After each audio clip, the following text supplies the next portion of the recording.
ज्या काळामध्ये आपल्या सनातन धर्मामध्ये 81 कोटी सव्वा लक्ष 10 दैवत आहेत मान्य करून सांगतात महाराज एवढ्या जरी दैवत असल्या तर एवढ्या देवाला प्रसन्न करणं साहजिक नाही आणि एवढ्या देवाला जर प्रसन्न करायचं झालं तर 100 सोनार की 1 लोहार की भट्टीला 100 सोनार बाजूला आणि 1 लोहार जर बाजूला ठेवला तर त्यानं जर घण घातला तर त्याचे 2 तुकडे होतात। म्हणून या सर्व देवांना प्रसन्न करण्यासाठी काय केलं पाहिजे महाराजांनी जगाला सांगितलं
सर्व दैवता खंडूना करविले ईश्वर आराधना एकविध मार्ग दाविला।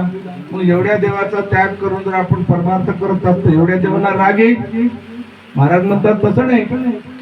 मुख्य अन्न घालीता सर्वांगी पुष्टता गुरुनामी दैवता तुष्टताती। एका मुखामधून अन्न घातल्यानंतर सर्व अंगाला पुष्टता आपोआप येत असते। बाकी इतरत्र घास घालायची गरज नाही। जसं झाडाच्या बुडाला पाणी टाकलं फळाला पुष्पाला पानाला आपोआप पोचते तसे ज्ञानेश्वर महाराज सांगतात म्हणून जाणते गुरु भजिते देणे कृत्य कार्य होईते जैसे मुळे चिंतन साधे चाका पल्लवी महाराज म्हणतात एका गुरुची भक्ती केली की सगळ्या देवता त्या होती फलद्रूप। सगळ्या देवता प्रसन्न होतात। प्रसन्न करायची गरज नाही त्यांना पण गुरुचं भजन करा त्याच्याने हित होते महाराजाचं सांगणं होतं बरं का नित्य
हे नामस्मरण करून घेतलेलं आहे।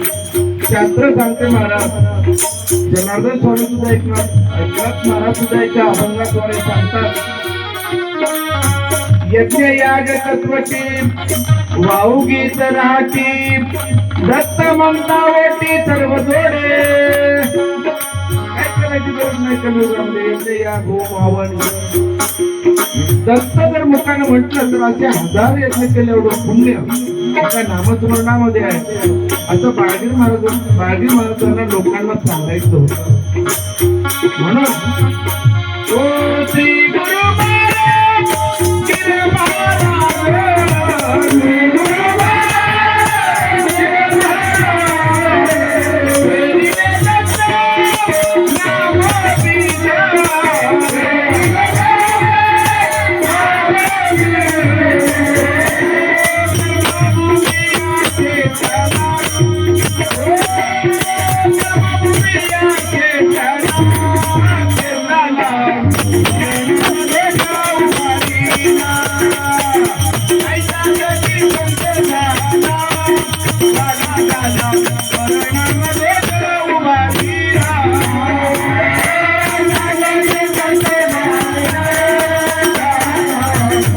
नाम बीजा,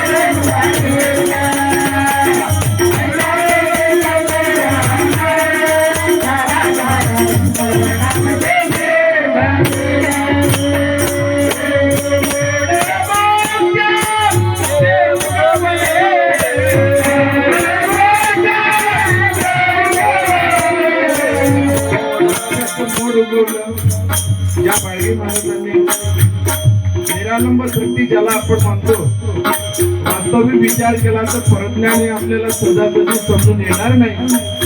कारण याला सुद्धा अनंत जन्माचं सुकृत लागते. माहिती नाही बहुत जन्माचे सुकृत साधते म्हणून भेटले गुरु महाराज. आणि जरी पूर्व पुण्य उदये तरीच सद्गुरु भक्ती घडे. श्रवण कपाट एवढे सद्गुरूच्या कृपा प्रसादे. शास्त्र सांगते की जर पूर्वीचं पुण्य असेल तर सद्गुरूची भक्ती माणसाला आपोआपच प्राप्त होते. त्याला कर म्हणायची गरज नाही. अनंत जन्माचे सुकृतच पाहिजे महाराज. या गोष्टीला सद्गुरू भक्ती म्हणजे शेवटची भक्ती होती. ज्ञानेश्वर महाराज सुद्धा सांगतात मज हृदयी सद्गुरू देणे चालीला संसार गुरु म्हणून चलिते जात्या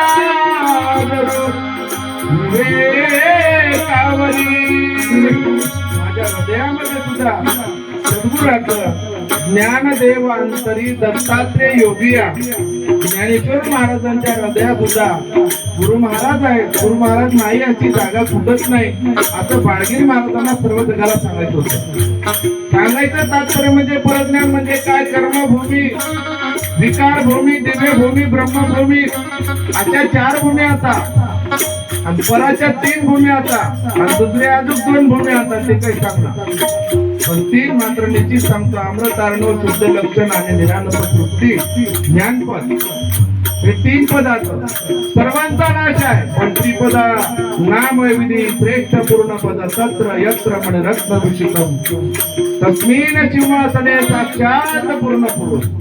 साक्षात बसलेला भगवान परमात्मा त्याचा कधीच नाश नाही. म्हणून अवतारही मुदंड होती सवेची मागुती विलिया जाती तैची दत्त मूर्ती नाश कल्पांती असेना. ऐकले अवतार ते अवतार आले आणि गेले पण अवतार कुठे नाश पावला असं कुठं शास्त्रात शोध दाखवा कुठंच नाही. मला रामचंद्र प्रभू आले सरयू नदीमध्ये जलसमाधी घेतली. कृष्ण परमात्मा आले अवतार संपला. करवंदीच्या झाडाखाली उजव्या अंगुठ्याला बाण लागला. बाण कसा लागला कारण कोणत्याही एखाद्या कुळामध्ये एखादा श्रीमंत माणूस जन्मला त्याच्या जीवावर कितीतरी आमच्यासारखे उड्या मारतो. तसं यादव कुळामध्ये कृष्ण भगवंताचा जन्म झाला आणि त्या कृष्ण परमात्म्याच्या शक्तीवर सगळं यादव कुळ मानलं गेलं. आणि मग एकदा काय झालं तेच यादवांचे 4 मुलं रस्त्यानं जात असताना एक ऋषी ध्यानस्थ करून बसलेला होता.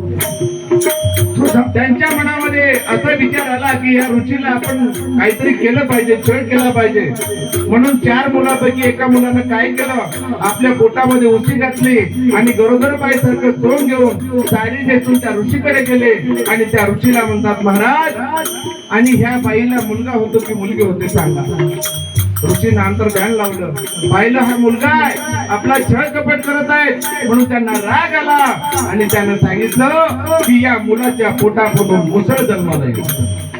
आणि ते सर्व यादव कुळांचा नाश करून टाकेल, सर्व नाश होईल यादव कुळांचा असं म्हणल्यानंतर खरंच त्या मुलाला मुसळ जन्मलं आणि त्या यादवांना काय केलं की ह्या मुसळापोटी आता यादव कुळाचा नाश होणार आहे म्हणून त्याचा चकना दूर केला त्या मुसळाचा आणि समुद्रात फेकून दिल्यानंतर त्याच मुसळामधला एक लाकडाचा जे भाग असतो ते एका मासोळीने गिळला आणि तेच मासोळी एका पारध्याच्या गळाला लागली आणि ते मासोळी काढली, कापत असताना तिच्या पोटामध्ये लाकूड निघालं.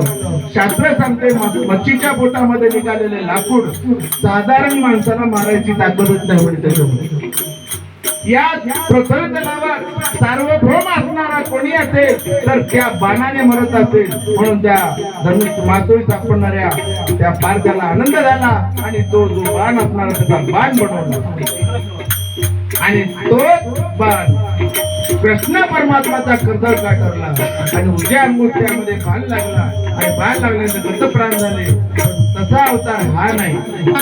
बाळगीर महाराजांनी नाना पद्धतीने सांगून चार वेद के शास्त्र पुराण का कहना यही गुरु बिन मुक्ति न मिले तेरे दर पे आ गया. गुरु से मार्गच नाही. काही करा तुम्ही कोणत्याही संप्रदायामध्ये बघा गुरु बिन मार्ग नाही तुझा देव पाहतात लोके. म्हणून बाळगीर महाराजांना एकच सांगायचं होतं